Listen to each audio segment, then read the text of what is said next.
Thế giới hôm nay xin chào các bạn. Bạn có tin rằng mỗi chiếc xe đều có sức mạnh tâm linh, mang đến những điều may rủi cho chủ nhân của nó không? Chia sẻ cho mọi người biết dưới phần bình luận nhé. Với nhiều người, việc sở hữu một chiếc xe sang là điều đáng mơ ước. Nó như một sự minh chứng cho sự thành công của họ. Tuy nhiên, có nhiều người dù dư giả tiền để mua hàng trăm chiếc xe, nhưng đến cuối cùng đều phải vào cảnh tù tội vì xe không hợp phong thủy. Nếu bạn để ý, gần như các đại gia Việt, những ai sở hữu những chiếc Rolls Royce không sớm thì muộn cũng sẽ bị các anh công an để ý. Liệu rằng có bí mật gì ẩn sau những chiếc siêu xe? Dàn xe khủng nào khiến chủ nhân của nó khốn đốn? Hãy cùng Thế giới hôm nay tìm hiểu về 8 dàn siêu xe khủng nhất của đại gia Việt Nam vướng vòng lao lý nhé. 8. Dàn siêu xe chủ tịch FLC. Trước đây, khi nhắc đến cái tên Trịnh Văn Quyết, người ta sẽ nhớ ngay đến vị tỷ phú sàn chứng khoán, người giữ chức vụ chủ tịch hội đồng quản trị của FLC. Nắm trong tay khối tài sản hàng chục nghìn tỷ đồng, ông Quyết từng sở hữu cho mình những chiếc siêu xe hạng sang. Đầu tiên phải kể đến chiếc xe hộp Rolls Royce Phantom Lửa Thiên. Đây là chiếc xe đầu tiên trong bộ sưu tập trống đồng Đông Sơn, được hãng xe của Anh thiết kế riêng theo đơn đặt hàng. Bên cạnh biểu tượng trống đồng nổi bật bên hông xe, thì biểu tượng Rolls Royce được mạ vàng 24K cũng là một chi tiết đáng chú ý. Nhiều dân chơi xe tiết lộ giá của chiếc xe phải tầm 50 tỷ đồng. Song hành cùng chiếc Rolls Royce trước đây chính là Mercedes-Maybach 62S, dòng xe đã được khai tử từ lâu. Một chiếc 62S bình thường giá bán ở nước ngoài đã hơn 10 tỷ đồng. Sau khi đóng thuế tại Việt Nam, cộng thêm việc là của hiếm, giá trị của chiếc xe phải tăng gấp nhiều lần. Ngoài ra, chủ tịch FLC còn sở hữu biệt thự di động Mercedes-Maybach S600 Pullman, dòng xe được nhiều lãnh đạo đất nước như Putin, Kim Jong-un tin dùng. Không chỉ vậy, ông Quyết còn sở hữu nhiều chiếc xe hộp khác.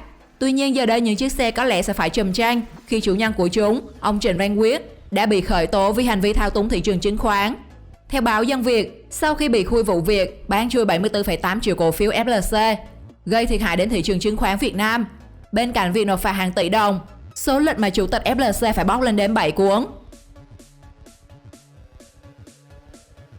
7. Dàn siêu xe chủ tịch Hải Phòng. Những ngày gần đây, báo chí đang xôn xao khi vị cựu chủ tịch thành phố Hạ Long, ông Phạm Hồng Hà bị khởi tố, bắt giam vì những sai phạm trong quá trình công tác trước đó. Theo báo điện tử VOV, ông Hà đã lợi dụng quyền hạn của mình, thông đồng cùng nhiều cán bộ, nhân viên công ty cổ phần quản lý đường sông Ba để chiếm đoạt tiền nhà nước cũng như làm trái quy định trong việc quản lý giao thông ở Vịnh Hạ Long. Trong quá trình khám xét và niêm phong tài sản để hỗ trợ điều tra, nhiều người đã phải ngỡ ngàng trước cơ ngơi mà vị chủ tịch đang sở hữu. Dù tại vị chức chủ tịch chỉ trong 6 năm, nhưng ông Hà đã sở hữu căn biệt thự 3 lầu, 400m². Chưa cần biết giá trị căn nhà là bao nhiêu, chỉ cần nhìn hàng cây bonsai quý hiếm ở mặt tiền, cũng đủ thấy giá trị của nó phải hàng chục tỷ đồng. Đặc biệt, đoàn thanh tra còn tạm giữ 4 chiếc ô tô hạng sang của ông Hà, trong đó có Lexus LX 570, Lexus IS 250, VinFast Lux SA 2.0 và Mercedes E300. Ước tính tổng giá trị của dàn xe này phải hơn 20 tỷ đồng. Quả là một cơ ngơi mà nhiều người ao ước có được. 6. Dàn siêu xe cựu chủ tịch Mường Thanh. Nằm trong tay tập đoàn Mường Thanh cũng như công ty du lịch dầu khí Phương Đông, đại gia điếu cày Lê Thanh Thản khiến nhiều người không khỏi ao ước trước khối tài sản hàng nghìn tỷ đồng. Trong đó có bất động sản, cổ phiếu và đội xe Rolls Royce siêu sang. Ông từng chia sẻ với báo chí, sở thích của tôi là đi Rolls Royce và hút thuốc lào. Ông là số ít người sở hữu những chiếc Rolls Royce độc và hiếm tại Việt Nam. Theo thông tin được tiết lộ, số lượng xe hộp hạng sang mà ông đang sở hữu lên đến 4 chiếc, giá trị hơn 100 tỷ đồng. Năm 2014, ông từng gây xôn xao khi tậu về chiếc Rolls Royce Phantom Orange Horizon, hay còn gọi là mặt trời phương Đông. Đây là mẫu xe độc nhất có 102 và giá lên đến 40 tỷ đồng thời điểm đó. Năm 2020, đại gia điếu cày tiếp tục đem về con xe Rolls Royce Cullinan, mẫu SUV sang trọng nhất thế giới. Tuy nhiên, thú thật thì Rolls Royce có vẻ đã dính lời nguyền trong vòng lao lý. Khi bất cứ ai sở hữu nó, không sớm thì muộn cũng sẽ được công an tìm đến hỏi thăm. Sau khi tậu xe hộp mới không bao lâu, năm 2021, tin tức chủ tịch Mường Thanh bị bắt nhanh chóng được lan truyền. Theo báo Thanh niên đưa tin, ông bị đề nghị truy tố về tội lừa dối khách hàng theo khoản 2, điều 198, Bộ luật hình sự năm 2015. Vụ việc được biết có liên quan đến dự án chung cư City 6 Kiến Hưng. 5. Dàn siêu xe ông chủ, shop VIP. Nếu không biết nhiều thông tin về Nguyễn Minh Thành, những người xa lạ có vẻ sẽ rất ghen tị với màn tặng quà của anh đến vợ sắp cưới, một chiếc Porsche trị giá hơn 7 tỷ. Tuy nhiên đằng sau sự hào nhoáng đó lại là chân dung của một ông trùm đường dây đánh bạc online. Thông qua một trang web, Thành cùng đồng bọn đã dùng hình thức game bài đổi thưởng để kiếm lời. Bên cạnh việc nạp rút dễ dàng, cộng thêm nhiều trò chơi mới lạ, trang web của Thành đã thu hút rất nhiều con bạc. Từ đó có được nguồn lợi nhuận khổng lồ, đến mức anh ta còn chẳng thể nhớ nổi số tiền mình kiếm được là bao nhiêu. Theo thống kê, đường dây đánh bạc này phải có trị giá đến 1.500 tỷ đồng. Khi công an tiến hành điều tra và thu giữ tang vật, số tiền bạc mà nhóm đối tượng đang nắm giữ phải dùng nhiều vali, thùng giấy mới chứa hết. Theo báo Dân Việt, số tiền này phải lên đến hơn 9 tỷ đồng. Bên cạnh đó là dàn 13 ô tô đủ các thương hiệu xe, từ bình dân đến hạng sang như Mercedes-Benz, Porsche đều đủ cả. Những chiếc xe được cho là mua từ những đồng tiền phi pháp mà nhóm này đã kiếm được.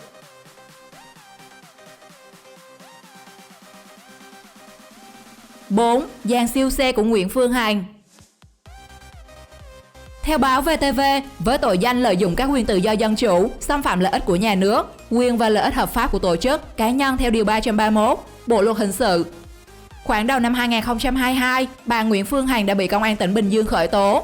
Trước đó, bà cũng bị khởi tố bởi Công an thành phố Hồ Chí Minh cùng với tội danh trên. Nhiều người cho rằng đây chính là hậu quả của những phát ngôn thiếu kiểm soát của bà trên mạng xã hội. Thần điêu đại biệt, thôi đừng có diễn nữa mấy má mấy cha ơi. Trước khi bị bắt, không ít lần bà Hằng khiến nhân tình trầm trồ với những màn khoe kim cương trọi bể đầu, sổ đỏ cân ký hay dàn xế hộp hạng sang của mình. Tôi hết tôi đi những cái xe 40-50 tỷ vài chiếc là bình thường. Với niềm đam mê xe siêu sang, bà Phương Hằng đặc biệt thích hai thương hiệu chỉ dành cho giới thượng lưu là Bentley và Rolls-Royce. Trước đây, vợ chồng bà Nguyễn Phương Hằng sở hữu chiếc xe siêu sang Rolls-Royce Phantom đời cũ. Đây cũng là chiếc xe siêu sang Rolls-Royce đầu tiên tại Bình Dương vào thời điểm đó. Sau một thời gian dài, ông chủ của Đại Nam đã bán lại chiếc Rolls-Royce Phantom và thay vào đó là hai chiếc Rolls-Royce Golf Series 2 cũng như Rolls-Royce Red. Chiếc Rolls-Royce Golf phiên bản Series 2 là chiếc xe được bà Phương Hằng sử dụng thường xuyên nhất. Nhân dịp sinh nhật, bà Hằng còn được chồng tặng cho Bentley Mansion EWB màu siêu hiếm. Ngoài ra, trong gara nhà bà còn rất nhiều mẫu xe hạng sang khác, giá trị hơn 100 tỷ đồng. 3. Dàn siêu xe của Bùi Hoàng Sơn. Có vẻ như lợi dụng vào lòng tham của các con bạc là cách nhanh nhất để kiếm tiền. Khi mà chính quyền công an triệt phá đường dây cờ bạc đều lên đến hàng nghìn tỷ đồng. Trong quá trình điều tra đường dây đánh bạc 30.000 tỷ của ông trùm Hà Miên, tên hay gọi là Đỗ Ngọc Hà, công an đã thu giữ nhiều con xe hạng sang, được đứng tên là Bùi Hoàng Sơn, một cá nhân cũng tham gia rất lớn trong đường dây của ông trùm. Trước khi bị bắt, Sơn từng khiến nhiều người ngưỡng mộ. Khi ở độ tuổi 30, anh đã có thể đi du lịch khắp Nam Châu, sở hữu những món đồ phụ kiện đắt đỏ. Ngoài ra, Sơn còn sở hữu nhiều con xe hạng sang, trong đó Mercedes là thương hiệu xe được anh ta chia sẻ nhiều nhất. Tuy nhiên, nhiều xe mà từ tiền bất chính thì cũng có ngày bị bắt thôi các bạn à. 2. Chủ tịch Tân Hoàng Minh. Với sự thành công của tập đoàn Tân Hoàng Minh, ông Đỗ Anh Dũng đã có trong tay hàng loạt dự án đình đám bất động sản.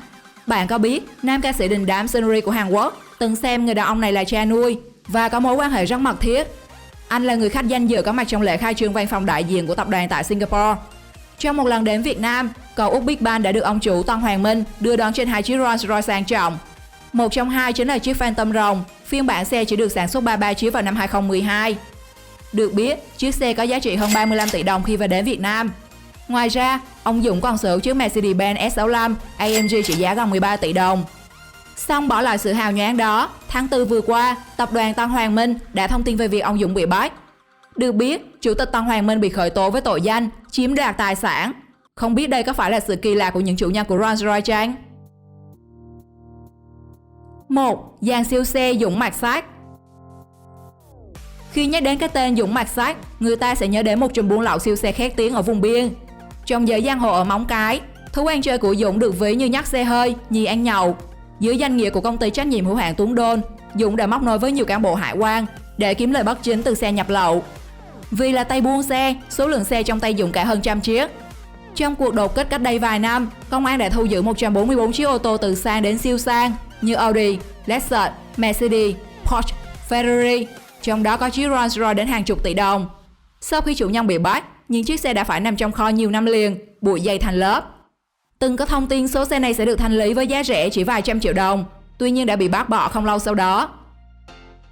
Bạn có suy nghĩ gì về những dàn siêu xe này? Chia sẻ cho mọi người biết nhé! Nhớ nhấn chuông để cập nhật nhanh nhất các video của kênh. Chào tạm biệt và hẹn gặp lại!